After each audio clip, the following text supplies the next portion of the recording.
કરચલિયાપરા વિસ્તારમાં જૂની અદાવતની દાજ રાખી યુવાન ઉપર હુમલો કરાતા સારવાર હેઠળ ખસેડાયો। કરચલિયાપરાના રાણીકા વિસ્તારમાં હિતેનભાઈ રમેશભાઈ ચૌહાણ બેઠા હતા। તે સમયે જૂની અદાવતની દાજ રાખી કુમારભાઈ રાજેશભાઈ ટેભાણી અને કમલેશભાઈએ હુમલો કર્યો હતો। આ હુમલામાં હિતેનભાઈ ચૌહાણને ઈજા થતાં 108 સેવા મારફતે સારવારથી ખસેડાતા પોલીસે જરૂરી કાર્યવાહી હાથ ધરી હતી।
મોટા ભાઈ ક્યાં રહ્યો તમે?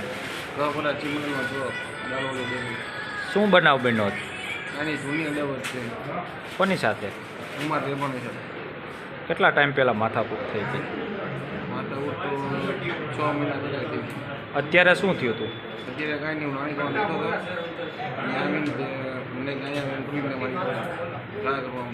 કેટલા જણા હતા? 2 જણા। કોણ કોણ હતું? કમલેશ ને કુમાર રેવાણી। એમની પાસે હથિયાર શું હતા? ભાઈ પાસે ફરસા હતા।